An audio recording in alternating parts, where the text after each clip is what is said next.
que busca fortalecer lazos al otro lado del Atlántico y reforzar el papel de España como punta de lanza en las relaciones de la Unión Europea con América Latina. Eso en Europa Press. En Euronews leemos: Pedro Sánchez se compromete en Colombia a relanzar las relaciones de Latinoamérica con la Unión. Sánchez expresó ese compromiso en su intervención en el Foro Empresarial Hispano-Colombiano organizado en la Cámara de Comercio de Bogotá ante los representantes de 850 empresas de los dos países y en presencia de la ministra de Industria, Comercio y Turismo española, Reyes Maroto, su homólogo de Colombia, Germán Umaña, y el ministro de Hacienda colombiano, José Antonio Ocampo. El jefe del gobierno deseó el mayor de los éxitos al presidente Gustavo Petro y le trasladó el respaldo de España. En ese contexto, aprovechó para referirse a la reforma tributaria que pretende impulsar el nuevo gobierno colombiano y recalcar que el crecimiento debe ir acompañado de redistribución y viceversa. Asimismo, consideró que reducir las desigualdades sociales y territoriales es una prioridad ineludible, ya que está convencido de que solo un crecimiento justo y sostenible podrá haber progreso, o con un crecimiento de esas características podrá haber progreso y estabilidad de forma sólida y duradera. Hay una más, por cierto, que nos lleva a Colombia, y es esta, según la cual disparan a una avanzada de Gustavo Petro en la frontera entre Colombia y Venezuela. Lo tiene Deutsche Welle. Desconocidos abrieron fuego contra una avanzada del presidente de Colombia durante un recorrido por la frontera colombo-venezolana al que no asistió el mandatario. La presidencia denunció un ataque con armas de fuego de largo alcance a vehículos que se dirigían al municipio de El Tarra, en el noreste, para integrar la caravana de Petro. El grupo se desplazaba por una zona rural conocida como San Pablo, a unos 46 kilómetros de la frontera, cuando un grupo de por lo menos 6 sujetos trató de detenerlos en un retén ilegal. La caravana hizo caso omiso al pare, motivo por el cual fueron impactados con armas de fuego, según detalla el comunicado, sin identificar a los agresores. Pero volviendo a esta gira, esta visita, en principio por Colombia, del presidente del gobierno español, hemos querido nosotros contactar a Luis Remiro. Él es politólogo, doctorando en ciencias políticas, máster en análisis político y asesoría institucional. Profesor Remiro, ¿cómo está? Buen día, ¿cómo le va? Buen día, profesor. No tenemos al profesor Remiro. Seguimos adelante en la lectura de nuestros titulares. Volveremos con el tema Colombia, o sobre el tema Colombia, con nuestro invitado, nuestro primer invitado el día de hoy. Permítame entonces, en otros temas, hablar de Ucrania, por ejemplo, que ha sido noticia y mucho el día de ayer. El Papa Francisco dice esta nota de F que es muy curioso el título, porque el título es este: el Papa Francisco deplora la locura de la guerra en Ucrania, pero luego colocan desatada por Rusia hace 6 meses. Ponía yo en duda que el Papa hubiese dicho desatada por Rusia hace 6 meses, y en efecto no hay ninguna cita textual de que el Papa haya identificado a Rusia como el agresor en esta invasión. Sí es verdad que dijo que deplora la locura de la guerra en Ucrania. ¿Qué dije yo? ¿Qué dije? Bueno, claro, sí, es verdad, tienes razón. Parece que dije que íbamos a hablar de Colombia. Vamos a hablar del inicio de la gira de Pedro Sánchez, que tiene como primera parada Colombia. Gracias, Ricardo. Les decía, el Papa Francisco deplora la locura de la guerra en Ucrania, y citan también en F: renuevo el llamamiento para implorar la paz para el amado pueblo de Ucrania, que desde hace 6 meses sufre el dolor de la guerra. Espero que se adopten pasos concretos para poner fin a la guerra y alejar el riesgo de un desastre nuclear en Zaporilla. Hasta allí la cita textual del Papa Francisco. Lo otro forma parte del titular de F. En Euronews leemos: Día de la Independencia de Ucrania se celebra este año de una manera muy especial. A lo largo y ancho de la Unión Europea se han sucedido las muestras y mensajes de cariño a ese país. El apoyo occidental a Kiev no han cesado desde entonces, como se encargaba de recordar en su mensaje el canciller de Alemania, Olaf Scholz. Europa unida en libertad y democracia es mucho más fuerte que el imperialismo retrógrado de Rusia. Queridos ucranianos, vuestro país alejará la oscura sombra de la guerra porque es fuerte y valiente, y porque tiene amigos en Europa y en todo el mundo. Estamos orgullosos de ser vuestros amigos, hoy y en nuestro futuro común.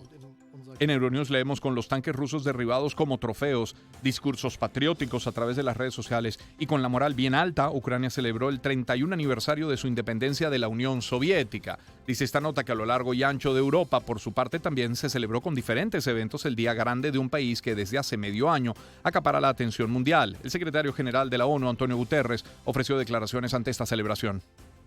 Hoy se cumple un triste y trágico hito, 6 meses desde la invasión de Ucrania por parte de Rusia, el 24 de febrero. Durante este periodo devastador, miles de civiles han sido asesinados y heridos, incluidos cientos de niños. El mundo ha sido testigo de graves violaciones del derecho internacional, de los derechos humanos y del derecho internacional humanitario, cometidas sin apenas rendir cuentas. En Mundo VR también leemos que tras la celebración del Día de la Independencia de Ucrania, el presidente Volodymyr Zelensky ratificó la intención de recuperar los territorios ocupados por Moscú. Solo nos importa nuestra tierra. Lucharemos por ello hasta el final. Nos hemos mantenido fuertes durante 6 meses. Es duro, pero hemos apretado los puños. Y estamos luchando por nuestro destino. Cada día más es una razón para no rendirse. Después de un viaje tan largo, no tenemos derecho a no seguir hasta el final. ¿Cuál es el final de la guerra para nosotros? Solíamos decir paz. Ahora decimos victoria. Por cierto, el presidente Zelensky informó que un bombardeo ruso contra una estación de tren deja 22 muertos en Ucrania, es titular de Deutsche Welle. En Euronews, 6 meses después de la invasión de Ucrania en Rusia, han interiorizado lo que llaman operación militar especial. La televisión estatal alimenta el apoyo público al gobierno de Vladimir Putin. Aunque el apoyo a la invasión ha disminuido ligeramente desde marzo, aún sigue siendo bastante fuerte, según el director de la ONG de Estudios Demoscópicos Centro Levada, Denis Kolkov. En general podemos ver que a final de primavera la situación se normalizó, por así decirlo. Se convirtió en una rutina el hecho de que las acciones militares están ocurriendo en algún lugar pero no afectan a la mayor parte de la gente. La ciudadanía se adaptó a la nueva situación económica. La deflación sustituyó a la inflación. Una más sobre Ucrania. Deutsche Welle nos tiene que el primer ministro británico Boris Johnson visitó este miércoles la capital de Ucrania, Kiev, en un viaje no anunciado para mostrar el respaldo del gobierno de Reino Unido a los ucranianos, que esta jornada celebran 31 años, repetimos, de su independencia. En la ocasión, Johnson destacó la fuerte voluntad de los ucranianos para resistir la invasión rusa. Volvemos al inicio de nuestros titulares cuando les comentaba que está de gira por nuestro continente Pedro Sánchez, el presidente del gobierno español. Lo está haciendo por Colombia como primera parada, luego Ecuador y Honduras. Y por ello hemos contactado a Luis Remiro, como les decía, politólogo, doctorando en ciencias políticas, máster en análisis político y asesoría institucional. Señor Remiro, ¿cómo está? Buen día. Le escuchamos muy al fondo. Sé que le tenemos. Buen día, señor Remiro. No ha habido forma. Seguimos adelante con nuestros titulares internacionales. Japón contempla la construcción de una nueva generación de plantas nucleares y extender la vida útil de sus reactores por encima de los 60 años con el objetivo de reducir sus emisiones de CO2 según el plan anunciado por el Ejecutivo. Esas propuestas, que suponen un cambio importante en la política del gobierno nipón de no construir nuevas centrales, incluyen también la reactivación de un total de 17 reactores para el verano que viene después del apagón posterior a la crisis de Fukushima en 2011. Euronews 647 nos tiene que se agravan las tensiones entre serbios y kosovares. Representantes serbios amenazan con salir de las instituciones si se les obliga a cambiar su documentación personal y la de sus vehículos, sin riesgo de guerra civil, pero con fuertes tensiones. Es la estimación del jefe de la misión de la Fuerza Multinacional en Kosovo, liderada por la OTAN, bajo el mandato de la ONU. Nada alivia la tensión entre serbios y kosovares cuando se acerca el 1 de septiembre. Estamos viviendo el fin de la abundancia, dice Macron, y advierte sobre desafíos económicos y sociales. El ex procurador de México, Jesús Murillo Caram, irá a juicio penal por cargos relacionados con 3 posibles delitos. Tenemos en CNN que la Amazonía brasileña reportó 3.358 incendios en un solo día, según el Instituto Nacional de Investigaciones Espaciales de Brasil. Los cálculos indican que entre el 1 y el 22 de agosto se sumaron un total de casi 20.000 incendios y prueban con éxito una vacuna contra el coronavirus para animales. Es titular de Mundo UR. 6:48 minutos de la mañana, en un tercer intento, volvemos a este contacto con Luis Remiro. Luis, muy buen día, ¿cómo está? ¿Cómo le va? Hola, buenos días, Román, y perdona por los problemas técnicos, pero ¿qué te puedo decir? Escapan de nosotros. Luis, a ver, el presidente del gobierno español, Pedro Sánchez, está de gira por nuestra región, comienza en Colombia, brinda su apoyo al presidente Petro, ofrece a España como sede de las negociaciones entre Colombia y ELN, ha preferido hasta ahora no hablar de Venezuela, no calificar al gobierno, tampoco alinearse con la oposición. A ver, el objetivo original de esta gira, porque llama la atención los destinos. Estamos hablando de Colombia, de Ecuador y de Honduras, cuando los países atractivos para este tipo de visitas solían ser Venezuela, Argentina o Brasil, por ejemplo.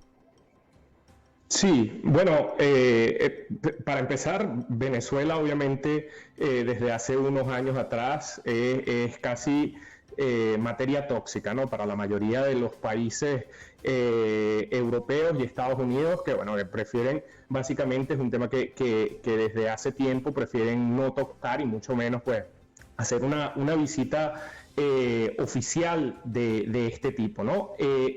La intención principal, diría, de España y del presidente Sánchez en esta visita tiene 2 motivos. Primera, pues convocar esta cumbre de los países de América Latina y el Caribe con la Unión Europea, una repetición o una segunda una próxima edición de una cumbre que ya se ha dado varias veces y que la última fue en el año 2015.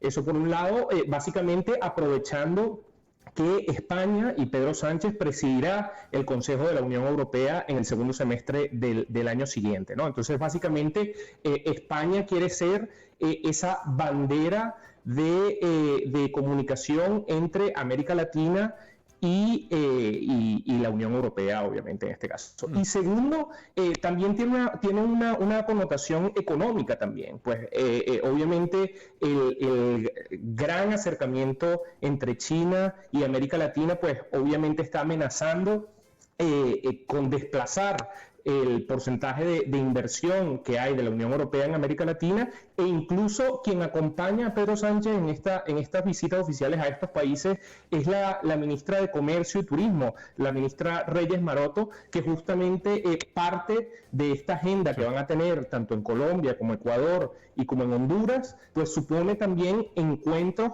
con estos centros y cámaras de inversores y comerciantes españoles y europeos que están presentes en estos países y que justamente pues hablarán un poco en materia de inversión en los años siguientes. Pedro Sánchez es, sí, presidente del gobierno español, pero además es encargado de la presidencia de la Unión Europea y por eso desde allí pretende impulsar ese acercamiento y mejorar las relaciones con Latinoamérica y con el Caribe también. Ahora, uno podría pensar, bueno, Europa tiene suficiente, ¿no? Con el tema energético, con el tema económico, con el tema Ucrania. ¿Qué están viendo en América Latina? Entonces, ¿es una oportunidad? ¿Es un desvío de esfuerzos para algunos? ¿Cómo se verá desde Europa esta visita de Pedro Sánchez? Sí, no, sin duda, obviamente Europa es quizás el área geográfica mayor afectada por la guerra actualmente, la invasión Rusia en Ucrania, y justamente en el aspecto energético, ¿no? Ha producido obviamente este impacto no solamente en la reducción o esta amenaza de la distribución de gas natural y esta dependencia energética de la que muchos países europeos están sometidos, pues el gas viene de Rusia, que ha hecho ha provocado un gran incremento de precio en los precios de gas y de la energía en general, como también y en esto América Latina juega un papel importante en este shock que ha tenido a nivel de oferta, ¿no? Porque como bien se sabe, Ucrania y Rusia representan básicamente el 25% de la exportación de trigo a nivel mundial y también son exportadores principales a nivel mundial de gran parte de los fertilizantes que se usan a nivel para la agricultura. Y bueno, básicamente Europa de alguna manera está buscando alternativas a este problema de distribución y de oferta que hay actualmente gracias a la guerra de Ucrania, y ve como una alternativa bastante viable, además por las buenas relaciones que hay en América Latina. No podemos olvidar y esto incluso previo a que comenzara la guerra de Ucrania oficialmente, pero como ya se sabía que había tensiones, la Unión Europea aprobó un apoyo o una inversión para América Latina de 3.500 millones de euros. Esto es una inversión, esto a finales del año pasado, en el 2021, una inversión que nunca se había visto en estos niveles de la Unión Europea a América Latina, y justamente está con miras a tener a no depender en caso de recibir la materia prima del trigo, de esta dependencia energética exclusivamente de países como Rusia, sino pues tener una alternativa que es bastante viable en América Latina. Iremos revisando los encuentros, las declaraciones, las posturas, las posiciones de Pedro Sánchez, que tiene lo suyo, por cierto, y bastante en España,